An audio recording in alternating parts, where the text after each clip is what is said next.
শান্তি সম্প্রীতি বজায় না থাকলে উন্নয়ন অসম্ভব বলে বার্তা দিলেন মুখ্যমন্ত্রী মানিক সাহা।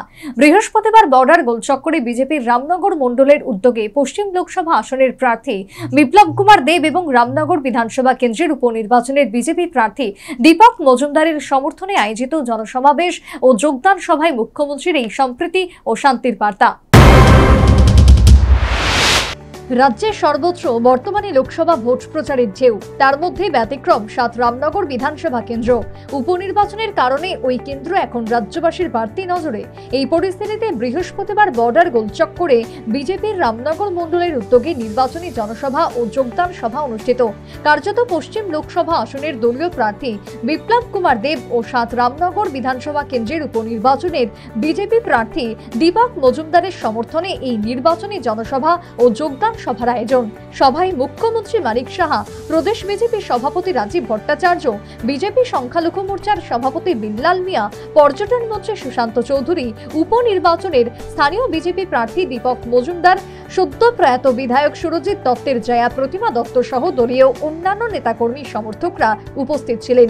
এই জনসভায় নিজ ভাষণে মুখ্যমন্ত্রী মানিক সাহা শান্তি সম্প্রীতি বজায় রাখার বার্তা দিলেন। শুধু তাই নয়, শান্তি সম্প্রীতি বজায় না রাখলে উন্নয়ন অসম্ভব বলে তিনি নিজ ভাষণে জানিয়েছেন।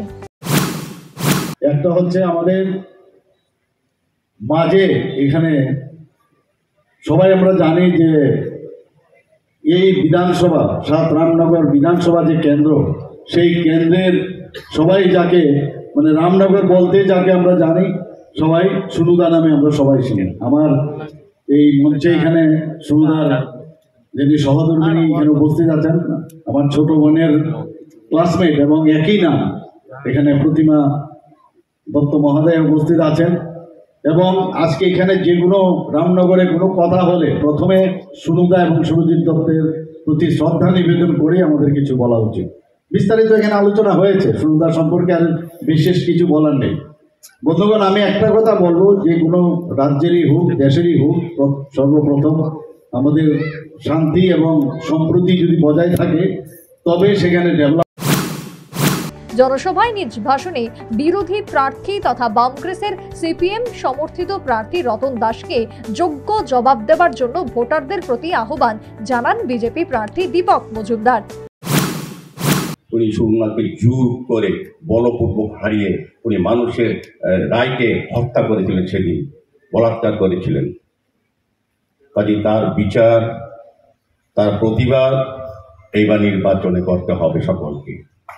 উনি প্রায় সময়ই আমার এখানে সংখ্যা আজকে বড় মাত্রায় মাননীয় মুখ্যমন্ত্রী, মাননীয় সভাপতির হাত ধরে এই এলাকার বড় মাত্রার সংখ্যায় মানুষ আজকে আমাদের ভারতীয় জনতা পার্টির নরেন্দ্র মোদীজির চিন্তায় দিশায় তারা যোগদান করবেন, আমাদের সঙ্গে থাকবেন, আমাদের কর্মসূচিতে অংশগ্রহণ করে ভারতীয় জনতা প্রার্থীদের বিপ্লব কুমার দেব এবং আমাকে জয়ী করবেন। তারা কথা দিয়েছেন, তারা আজকে যোগদান করবেন।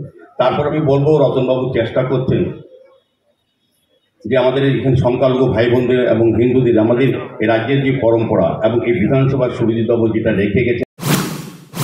একই সাথে জনসভায় নিজ বক্তব্যে দলমত নির্বিশেষে সংঘবদ্ধভাবে ভেদাভেদ ভুলে ভোটারদের প্রতি দীপক মজুমদারকে জয়ী করার আহ্বান জানান সুরজিৎ দত্ত, জয়া প্রতিমা দত্ত।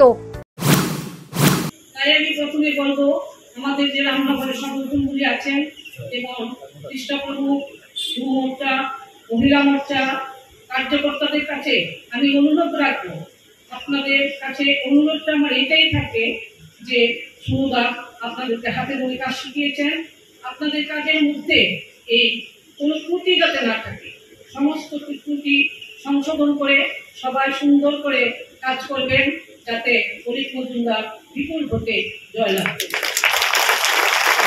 রামনগরবাসীর প্রতিও আমার এটাই থাকবে যে আপনারা বিপুল ভোটে উনিকে জয় করবেন। এই জনসভা ও যোগদান সভার মাধ্যমে যারা বিজেপিতে যোগদান করেছেন তাদের দলীয় পতাকা হাতে তুলে দিয়ে গেরুয়া শিবিরে বরণ করে নেন স্বয়ং মুখ্যমন্ত্রী মানিক সাহা, প্রদেশ বিজেপির সভাপতি রাজীব ভট্টাচার্য সহ অন্যান্য নেতৃবর্গ। যোগদান সভার মাধ্যমে আসন্ন লোকসভা নির্বাচন এবং ওই কেন্দ্রে উপনির্বাচনের আগে যে ৭ রামনগর বিধানসভা কেন্দ্রে বিজেপির সাংগঠনিক শক্তি আরো বৃদ্ধি হলো তা বলাই বাহুল্য। এর প্রভাব উভয় নির্বাচনে পড়তে চলেছে বলে রাজনৈতিক বিশেষজ্ঞ মহলের অভিমত। Bureau report, news vanguard.